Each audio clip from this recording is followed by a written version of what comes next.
at home on my home internet.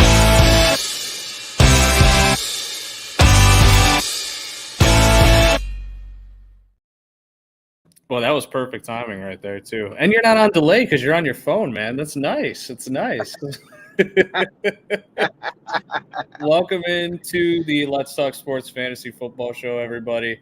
My name is Ryan Larrison, writer for Rotoballer, yards per fantasy, and expert ranker for FantasyPros.com. And then we got replacing my brother today, who's down with an illness, Nick Bodkins of the Bodkins Show, LTS champion for the LTS League. Nick, thanks for joining me today, man.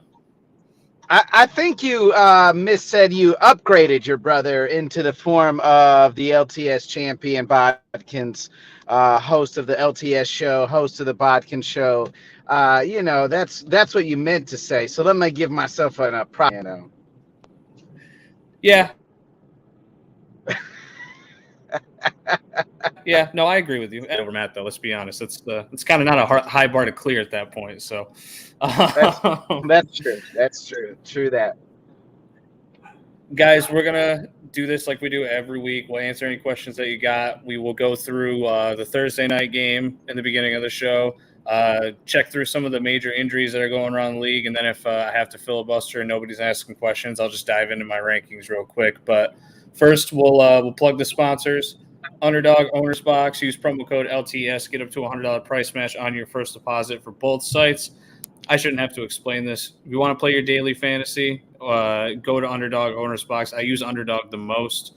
You can also do your parlay bets, which is more for Matt's Let's Talk Bet show, but you can use the money all the same for both of these apps. Use promo code LTS. Get a $100 price match on your first deposit. And with that said, we're going to dive right into we got Mr. First Down. His Bodkins going to be nicer to me tonight. No, probably not. I don't think that is that even possible? Well, no, it's not. And really, Sam missed out on the Eschew that we were going to give him on Monday because allegedly he has his taint hurt, so he missed the show. Tonight's episode will be a full-fledged into Sam's team, not picking his team to even cover the damn spread. So, and then go into the game and then celebrating as the Titans won. So tonight we will bash Mr. First Down like nobody's business for his idiocracy.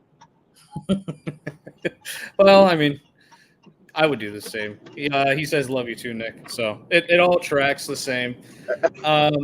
Dude, let's get into this Thursday night matchup, even though I don't really want to. Are you starting any Giants player for fantasy? Is there any Giants player that you would start tonight against that vaunted San Francisco defense? Well, there's a part of I don't want to, and there's a part of I fucking have to. So welcome to the show, Matt Breida. That's true. That's true.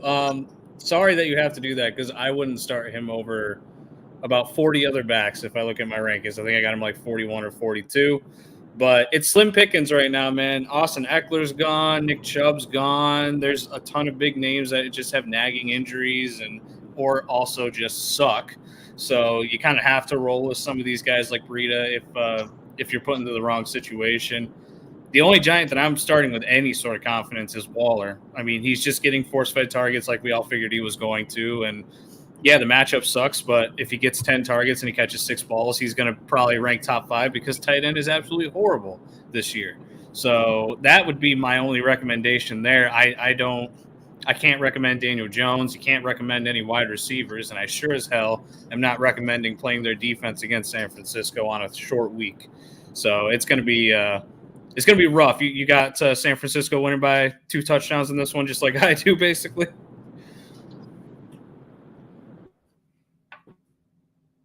Oh. 10.5. So I hammered the 49ers 10.5. Yeah. I got the 49ers at plus 10.5. I would take that as well. It's pretty bad. On the San Francisco side of things, it was just released right before the show started. Brandon Ayuk is not going to play tonight. They don't need him to play. So he's going to rest that nagging injury that he had crop up on him. Looks like it was a shoulder injury. He went into the game last week after the injury and came back out and then went back in. So I'm not surprised that they're letting him rest at this point. So you don't have any Ayuk this week. It sucks because the matchup's awesome, but at least you don't got to throw him out there at like 50%. But the rest of these guys, you can start. Obviously, you're starting McCaffrey, you start Debo, you start Kittle. You can probably start Brock Purdy in this matchup if you need a stream. I think you're going to get decent production from him. Pretty much every San Francisco player that you can get that's got a name to them that you know, I think you can play this week. Is there anyone that you would avoid? No, I mean, you nailed it. You play every 49er you got or that you can. I don't know about Brock Purdy. I think they'll just run the ball a lot once they get up big in the second half. But maybe he throws for a few touchdowns, get you some points. He does have it's a smash matchup. But I do worry because it is a short week that these Thursday night games are usually dog shit. So I usually worry about that as well. But maybe it's just going to be dog shit on the Giants in the business, and it's 21-0, 28-0 going into the fourth quarter or something like that. Yeah, I mean, this could very easily be reminiscent of that first game that the Giants had where they just got absolutely shellacked, and there's a lot of points scored. If you play Brock Purdy, you're hoping for the Jordan Love special, like 150 yards and 3 touchdowns. That's what you want from Brock Purdy if you have to stream him tonight. But you can stream better options, but I think that everybody on San Francisco's side is very playable this week, if you will. So with that, I forgot to write down all of the injuries that are going on this week, but I will pull up my rankings here because we've got a ton of guys that are injured and missing time. And I'm going to skip to the running back position because we know who we're all starting at quarterback at this point. But running back is a lot more interesting with all of the guys that were injured this past week. And I want to talk specifically about DeAndre Swift first, especially with Kenneth Gainwell likely coming back this week. Are you trusting Swift if you have Swift with Gainwell coming back this week after that massive game, or do you think it's just going to be split right down the middle and you're not going to have any good fantasy production from either? Man, I don't know, because the way they ran Swift on Monday and the way he looked, like, how could you just not go back to him? I mean, he had the game of his career on Thursday night. I don't know how you just don't go back to him. He proved, right? Like, hey, give me the rock 20 to 30 times. I don't know if Kenneth can do that. We've never seen that, so maybe I would just keep playing Swift, and then you eventually know he's going to go down. And then you got Gainwell, who's, and Boston Scott. Boston Scott had a couple of nice carries for them on Thursday. But that's your team, Ryan. So, I mean, you better than me. Yeah, I gotta defer to other people so I don't sound like too much of a homer. But I mean, he played so well. You can't take the ball out of his hands as much as you did that first week where he only got 1 touch. I think it should be the majority Swift. He should get most of the carries, work Gainwell in a little bit. I mean, you gave Gainwell all the carries week 1 and he came up with a rib injury. He proved to me that he can't handle it. So scale his workload back, ramp up DeAndre Swift's workload, and, take on a 2-0 Buccaneers team that's got a really good defense and try and find a way to beat them. Because that matchup is a lot tougher than it looked before the season started, I'll tell you that. Yeah, I think people forgot how good that Bucs defense is. Remember, like that defense years ago, almost I guess 3 years ago, right, won the damn Super Bowl for them. Like that defense, when healthy, they just haven't been healthy in a while, is really good. And it seems like this new OC and Baker are off on the right spot. I mean, Mike Evans is still a stud in this. Like, wherever you drafted Mike Evans at, you are sitting here still putting up a lot of points. Yeah, you lucked out if you decided to. Well, I shouldn't say lucked out, but you made the right choice if you went and drafted Evans at his depleted draft cost because of the Baker move. I will say these first 2 matchups have been perfect for the Bucs, but they've got quite the tough stretch coming up in terms of opposing defenses. So the test of Baker really that good is going to be proven here pretty quick. Josh Jacobs last week had negative 2 rushing yards against Buffalo. Everyone is panicked. I think I've watched about 45 TikToks about how you should buy low on him. Do you agree that he is in a perfect bounce back spot against Pittsburgh this week? I hope he's my fantasy. I'm a fantasy owner in the Josh Jacobs for my big money league, and he has absolutely done dog shit. I need him to realize that the season has started. Like, I don't know, this freaking week. It's no longer preseason. I know you're usually playing 3 preseason games, but he forgot that he wasn't there for 3 weeks. So if you could just somebody wake Josh Jacobs up and McDaniel and say, hey, it's fucking week 3. Let's play some football. That would be really great. I mean, by all accounts, he's still getting usage, but where the hell is the usage at? Yeah, it's been rough.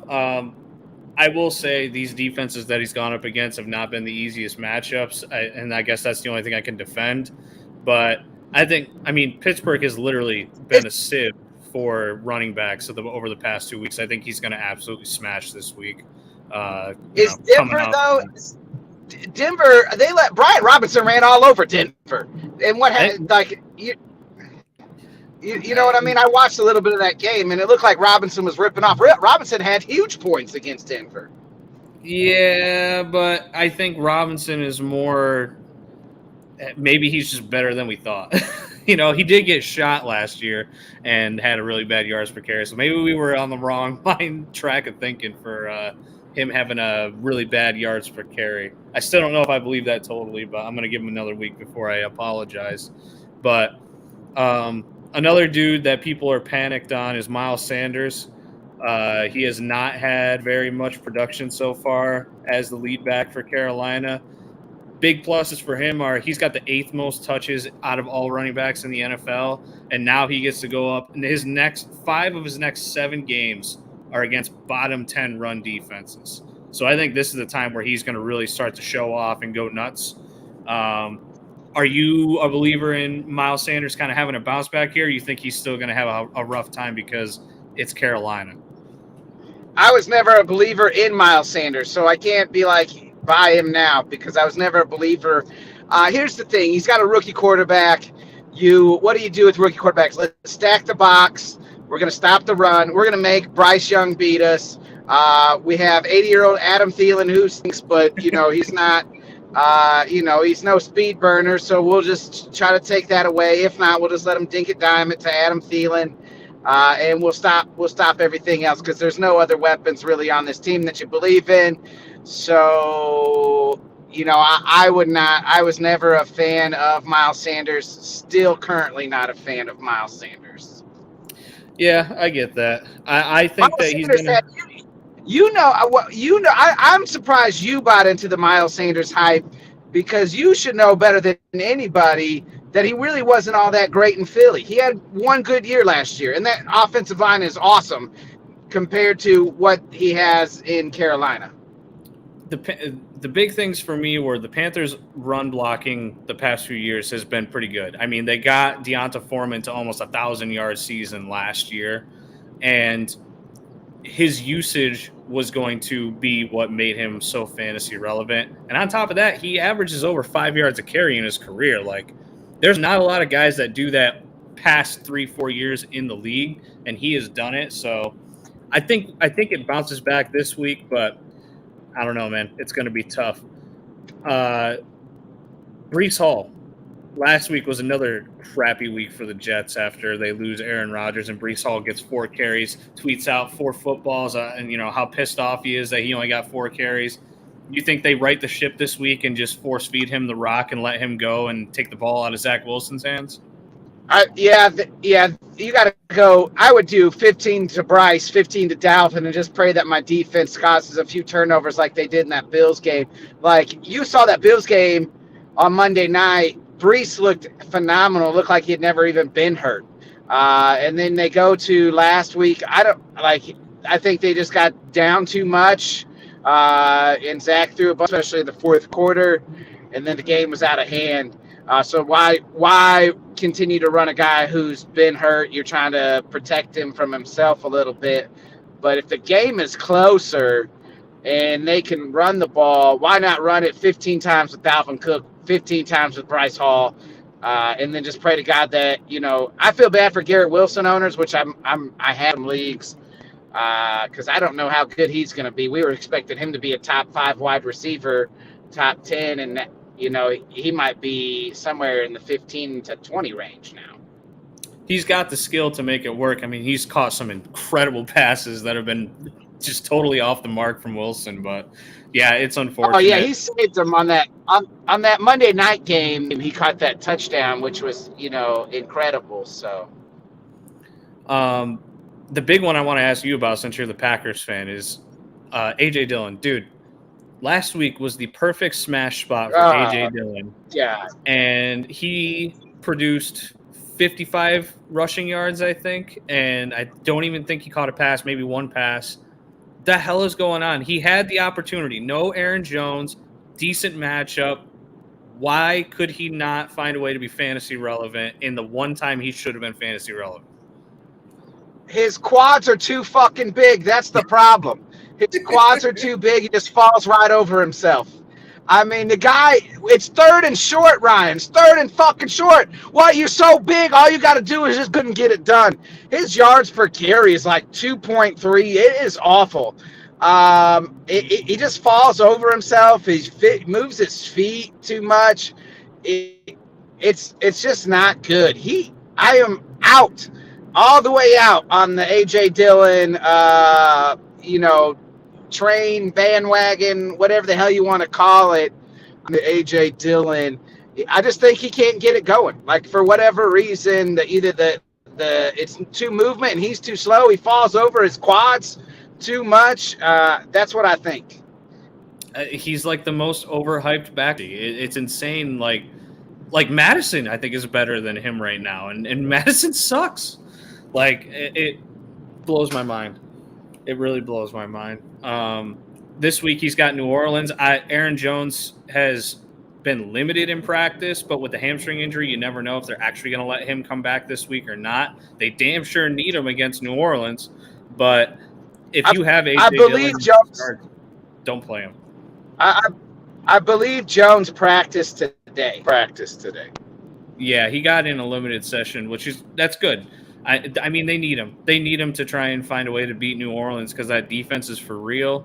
And as we just saw, A.J. Dillon can't do nothing when he's the starter. And the biggest thing for me was I think he played 66% of the snaps. So the coaching staff is even telling us, hey, when it's just A.J. Dillon, we're going to go use an undrafted rookie that's his backup at least 30% of the time because we don't trust him to take the load, which incredibly telling to me. That was just horrible, horrible stuff. AJ Dillon will be on a new team at the year's end. At this point, I think I agree. I think they keep Aaron Jones after this year. I figured this was going to be the last year Aaron Jones, but no, it's gonna. I think it's just going to be Aaron Jones, and they say, "Bye, AJ Dillon. You are nothing to us." But we'll have to see. Yeah. Wide receivers, dude. Puka Nacua. Do you think it's going to continue? He can't continue at the pace he's doing. I'm about to lose you because I'm going to go in this valley real quick, but I'll be right back. I guess Matty doesn't have anybody else to throw the ball to, but he can't keep going at this rapid record.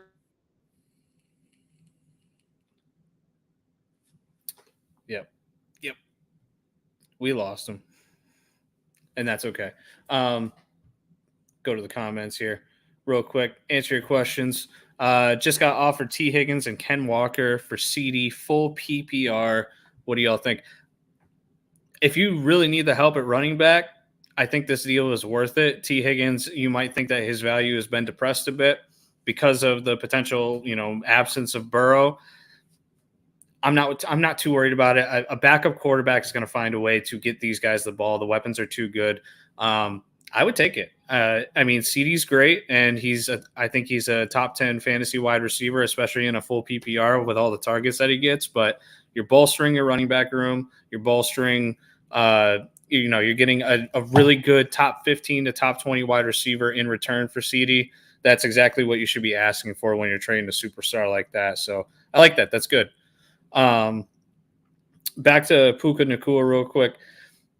I mean, the amount of targets that he has gotten within the first 2 weeks is damn near astronomical. I don't know. I don't think we would have ever saw it.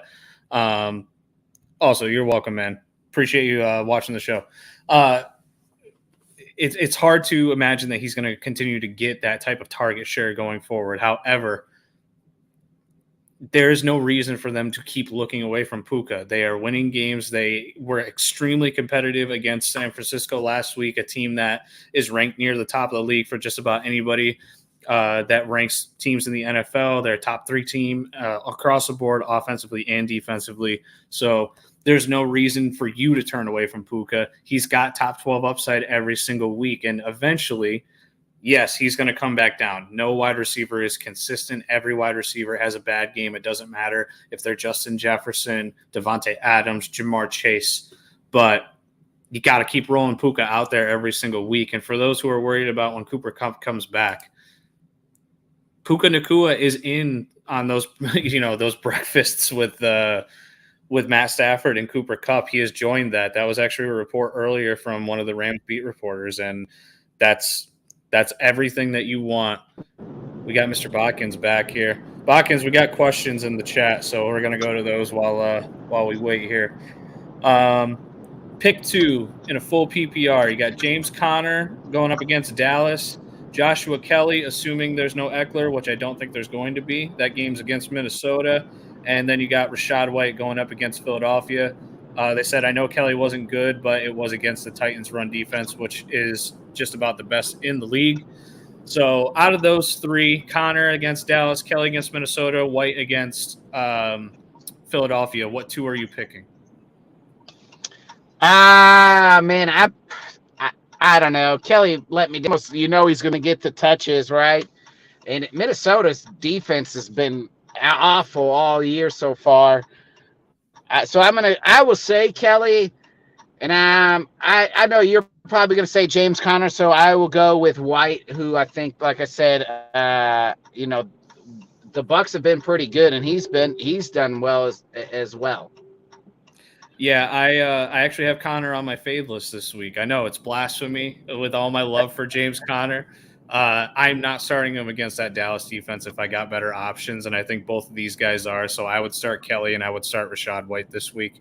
If Eckler does play, obviously, do not start Kelly. You got to start the guy who's going to get carries in James Conner, because Kelly might get 5 or 6 when Eckler is back. So you don't want the decreased amount of touches, even with Conner going up against Dallas. Head back to my rankings here real quick so I don't forget who we're going to talk about next. George Pickens, dude. The passing attack for friggin' Pittsburgh has been horrible. But are you a believer in George Pickens kind of taking over after what he was able to do this last week against a good Cleveland Browns defense? He literally made that whole offense move. Like, he was the only good thing about it. He's been the only good thing about it all season. Like the first 2 games, Najee absolutely sucks. Their offensive coordinator, everybody in Pittsburgh will tell you he sucks. But I still like Pickens as a Pickens owner, the number 1 option there. And without Deontay, he seems to like that's who Pickett goes to. And Pickens is so talented. He can exploit those routes a little bit more. And we saw him break one the other night on Monday night. So, yeah, I'm all in on George Pickens still. Yeah, and I actually want Deontay to come back, because I think when Deontay is there, it helps Pickens get open. Like, he's one of those receivers that could really use the assistance of having another good weapon on the field, not old broken Allen Robinson trying to take away coverage. They could just let him run free and he'd probably drop the pass. So I love him this week against Las Vegas. I mean, they got torched by Josh Allen in Buffalo last week, and I know that Pickett's not Josh Allen, but if that offensive coordinator, Matt Canada, wants to keep his job, he's just going to make Kenny Pickett throw it to Pickens all week this weekend. So hopefully that's all they do. I think he's going to have a really big game this week. So hopefully that happens.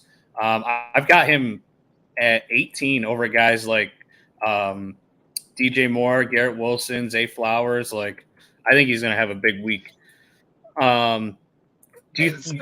Speaking of the Bears, oh, go ahead. I mean, you said DJ Moore. Is it time I mean, how panicked are we about Justin Fields and even DJ Moore? I know Moore had a decent week last week, but week one was awful, and we're now tying him to Justin Fields, who looks like dog shit, and that bears Chicago.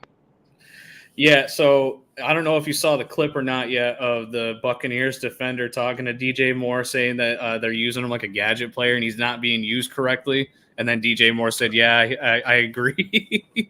That was this past Oh week. no, That I got haven't seen released that clip. today. Yeah, I'll have to try and send that to you in TikTok. It's all over the place. I do know the Bucks. I did see where the Bucks said like we knew that they were going to run like some sort of screenplay or this and that, and everybody in the whole house knew it, and we intercepted it. Game over. Pretty much like sealed the game. I did see that, but I did not see DJ Moore say, "Yeah, I know they're using me as a gadget play." For DJ Moore, who's been thrown to by many crappy quarterbacks, and to be like, "Well, this play sucks," that should tell you something.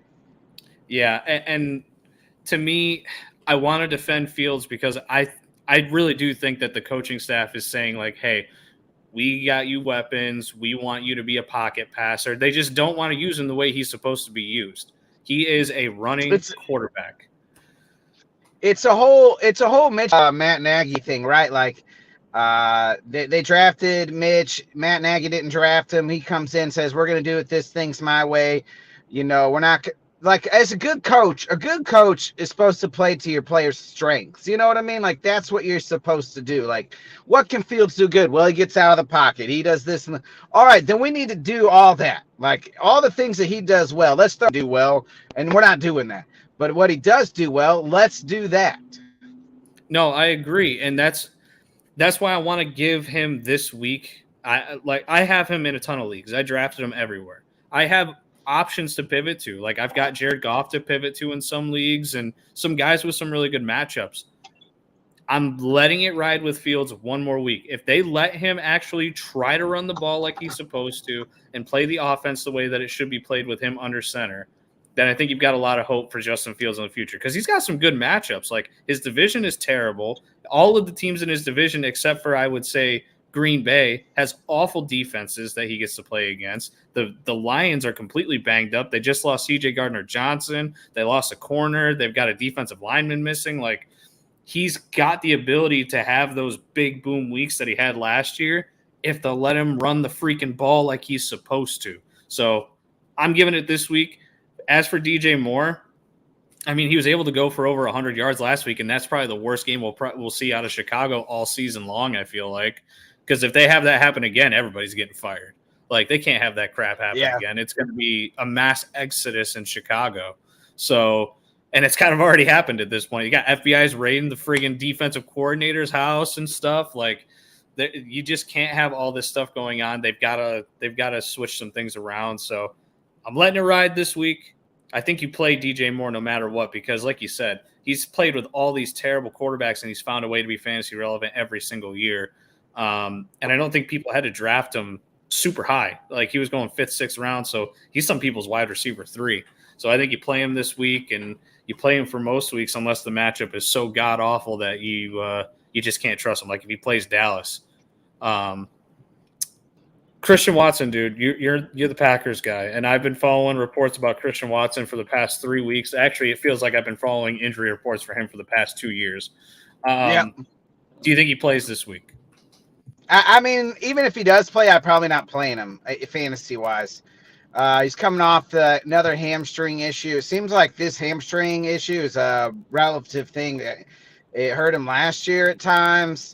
It's reoccurring, now this year. So I probably, even if he does play, I probably wouldn't. Twice. They did say he played, practiced a little bit today. So I think he probably plays, but it probably won't be a whole lot of plays, and I wouldn't play him fantasy-wise. Yeah, I've actually got him and the rest of the wide receivers for the Packers, excuse me, on my fade list because people want to start them. 6 passing touchdowns in 2 weeks is awesome. So the wide receivers are getting the touchdowns. Problem is I don't think it's going to happen this week against New Orleans. I think this is the first real test for that offense. And credit to Jordan Love, because I think he's looked really good without Christian Watson being his top weapon there. And then when he does get him back, I think he's going to look even better. But, I mean, last week he almost found a way to beat the Falcons with just over 150 passing yards because he couldn't find anyone to throw to, and he didn't have Watson or Aaron Jones. So I think it's going to be interesting to see. We got another question in the comments. Who would you start, Waller versus San Francisco or Hunter Henry against the Jets? Hunter Henry is the tight end 2 right now in fantasy, the number 2 tight end overall. I actually have this same duo in my main league that I have, and I'm playing Waller because I want the volume. But I'm not gonna disagree if you want to play Henry and keep chasing those touchdowns that he keeps getting. Who would you play, Nick?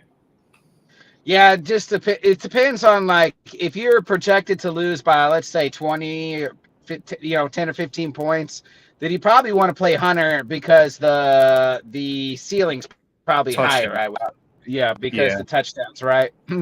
I don't know if the Giants will even smell the red zone this tonight.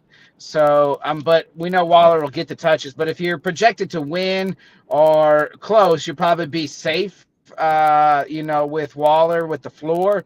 But I think the ceiling is higher for Henry. So all depends on what you need there. Yeah, I agree with that.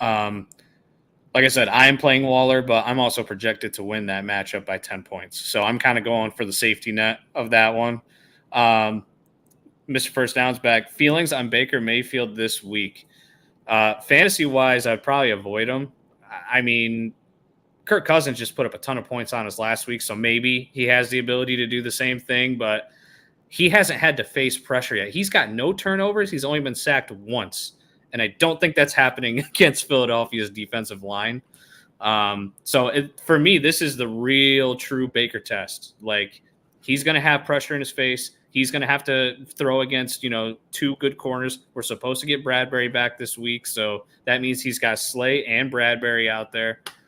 This is going to be interesting to watch in terms of is Tampa Bay for real? Can they stick with us? Or are they just beating up on bad teams? Yeah, I kind of agree with that. I mean, we know Philly's going to get to him, but I hope this is kind of a new Baker Mayfield. I'd like to see it because, I mean, say what you want about Baker, but he's always tried to do his best. You know what I mean? He's always tried to be there, the team, and rally guys, and maybe going through 3 different. What he played for 2 different teams last year, 3 different, and now 3 different organizations in like 5 in 2 years. Maybe this is what Tampa Bay needed. Maybe they kind of needed each other. This new OC seems to have, put Baker in the right spots, and that's what you're supposed to. We'll see. Yeah, if he keeps continuing with these deep passes, it's going to be a fun fantasy season. That's for sure. Follow-ups with the Waller Hunter Henry question. He says he's in half PPR, projected 118 to 111 with his matchup. He is 116 with Waller in, and then 111. With Waller, he's projected 116 to 111 with Henry. I'd just go Waller. Go for the safety. He says his matchup, I'm assuming his opponent has Taysom Hill, D. Smith, so Devonta Smith and Kyron. Yeah, I think you're fine there.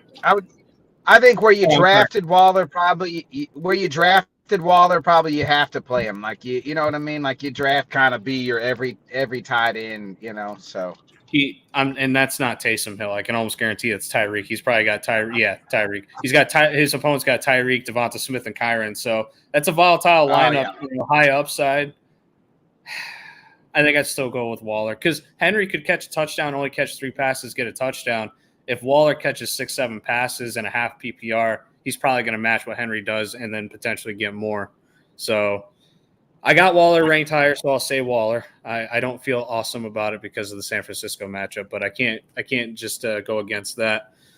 Mr. First Down says, I despise him personally, but I'm shocked about the start and impressed for Baker Mayfield. I am too. I mean, I think he's done really well, but he's also beating up on defenses that he should.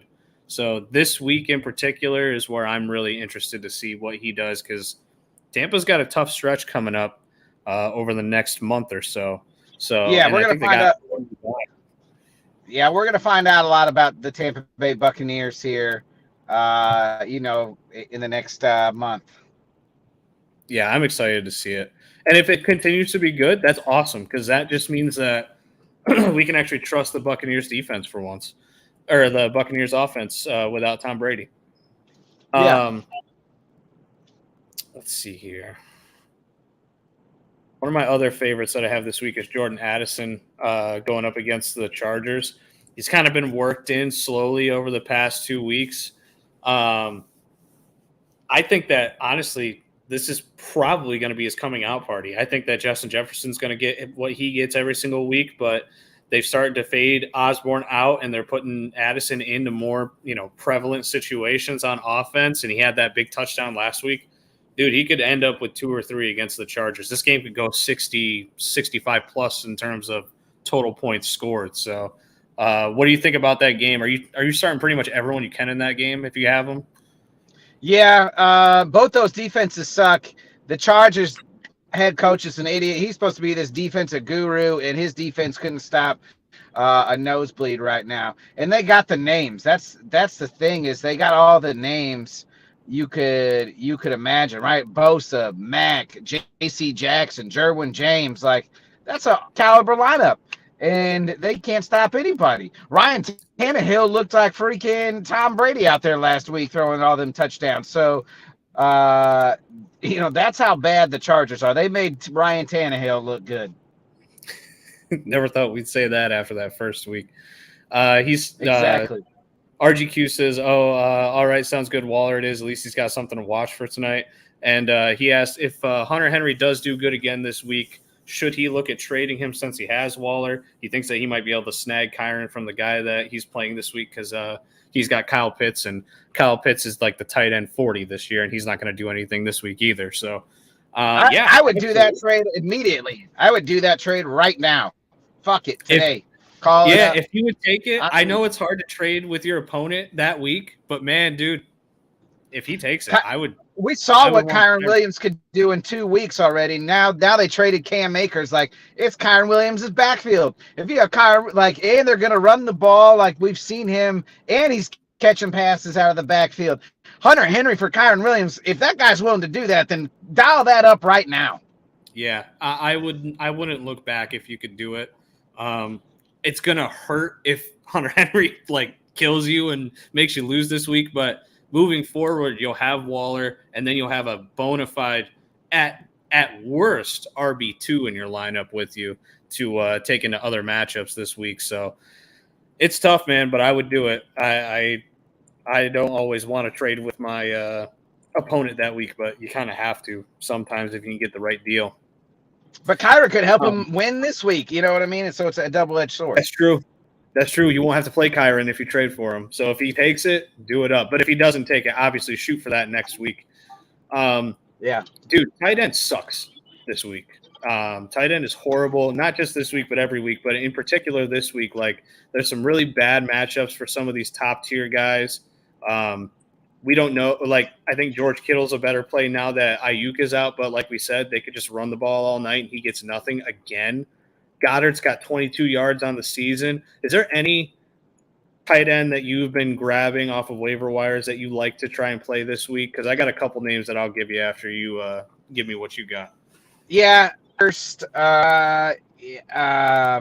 Higbee, if you haven't got him already. Zach Ertz, welcome back. Zach Ertz, he seems to be pretty relevant. Right? Yeah, he seems – right now he's doing better than Goddard. So, there's a couple of names right there off the top of my head.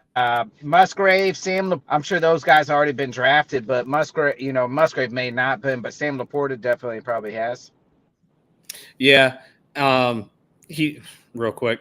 Back to RGQ. He says, I do have Bijan, James Cook, and Monty, but if Monty's out for a good amount of time, I have no backups. I think you'll miss him for at least 2-3 weeks, most likely. So I would look to add if you can get that done.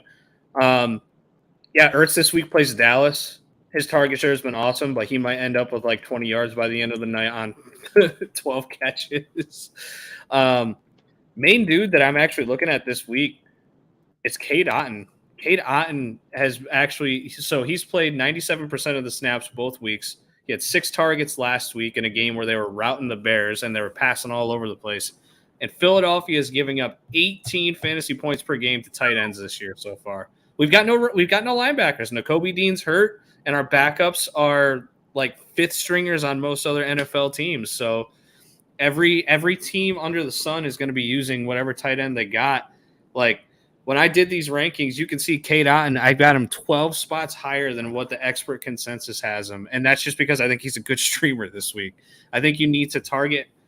We're getting to a point now where you need to target matchups with the tight end position, and it doesn't matter who it is as long as they're getting playing time. Kind of like you do with defenses where you're looking to play whatever defense you can against Chicago, or you're looking to play whatever defense you can against any of these terrible teams. And then Botkins is gone, but that's okay. So yeah, we'll get back to the questions here. Thielen, Atwell, and Woods for flex. I'm personally leaning towards Thielen, especially with Andy Dalton now. Yeah, Thielen's a good one. Nick's back. We got another question, and I saw your message. I'll let you bounce here in a couple of minutes when you need to, Nick. Roderick's asking Thielen, Tutu Atwell, and Robert Woods for flex. I'm assuming or Robert Woods in full PPR flex. Personally leaning with Thielen now that Andy Dalton is going to start. That's a good choice. Seattle pass defense isn't amazing. You can throw on him. Thielen's probably going to get 8 to 10 targets, and he's going to be more accurate than Bryce Young is right now. Kind of hard to go away from Tutu. He's been really, really good. Who are you picking out of these guys? Woods is going to be the guy I'm leaving off this list. It's between Thielen and Atwell for me. Yeah, I'm right there with you. It's Thielen, but I do worry about, Thielen's going to get their number 1 corner, which is the Wolin kid. He's pretty good. He could have been defensive rookie of the year last year. So I would almost lean towards Atwell, Tutu. I mean, it seems like Matt Stafford's just throwing a bunch of no names, and you're just like, shit, I'm going to buy all these guys because no Cooper Kupp, obviously. So it's been Pakuku and Atwell. Who would have thought that, when we're all doing our fantasy drafts, that you would want a Tutu Atwell and some Pakuku guy we've never heard of? I'll say it this way. If you need the upside, go Atwell. But if you're looking to play it safe and get those guaranteed reception points in a full PPR, go with Thielen.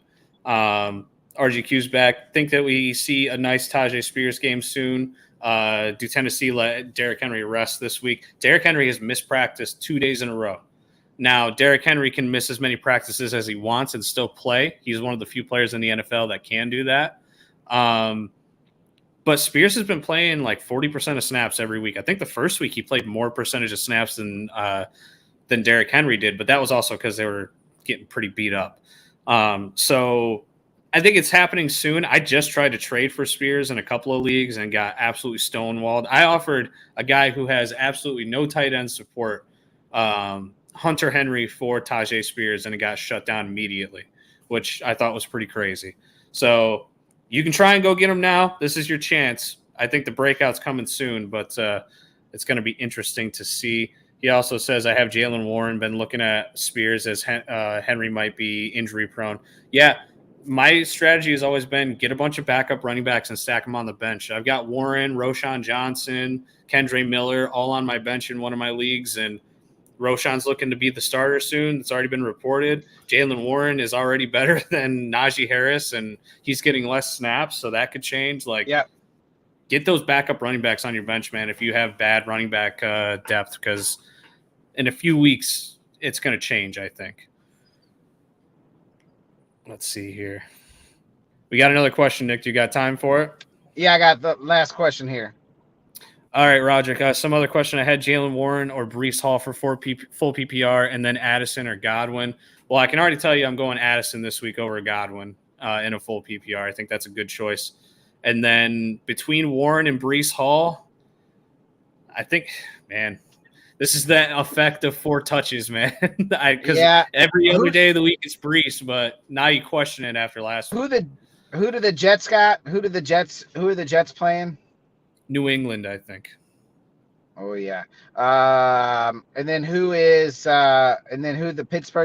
Pittsburgh got? Las Vegas, one of the worst run defenses in the I'm, league. I'm probably going. Here's what I'm gonna say. We know Bill Belichick's gonna take away what the Jets want to do, so they're gonna stack like 8 to 10 in the box. He's gonna make Zach Wilson beat him.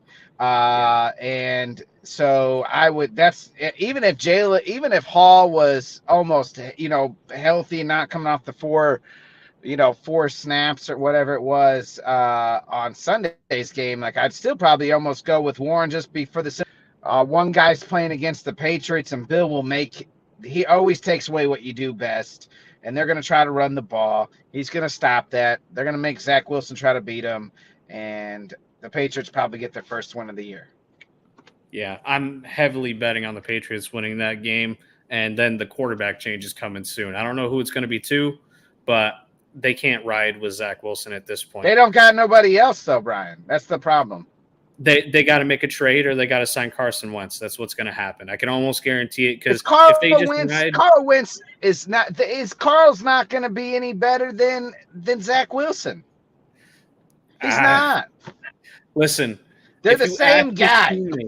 His teammates were wearing Mike White T-shirts last year, dude. I think that they would take anybody behind there over Zach Wilson at this point.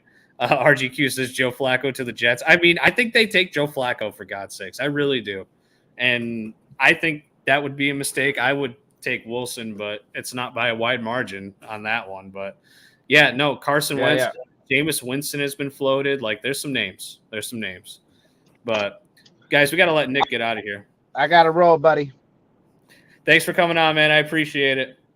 Always, yeah. Check us out tonight, the LTS show right here on the LTS network. 8 o'clock Central, 9 Eastern. We're picking all the games in the spread.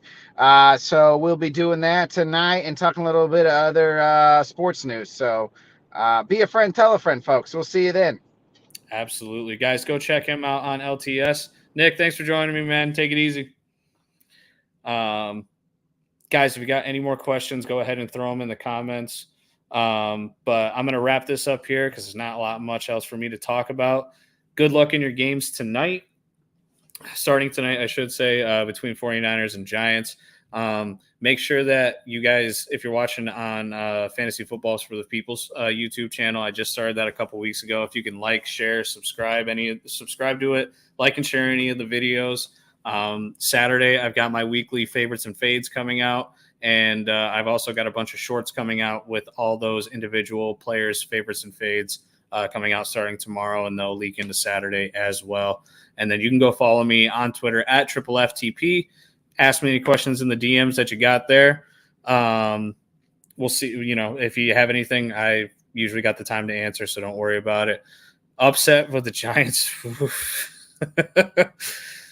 If it happens, I mean, I'll be happy because, I know I'm an Eagles fan, but anytime that one of the top teams in the NFC can take an L, that's going to help us if we can continue to find ways to win and hopefully get that number 1 seed heading into the playoffs. But I don't know, man. I wouldn't put my money on that. That's a tough ask for the Giants to beat San Francisco on a short week without Saquon, but we'll see how it goes. Maybe they'll surprise us. Hopefully they do. I'm hoping for a big game from Darren Waller.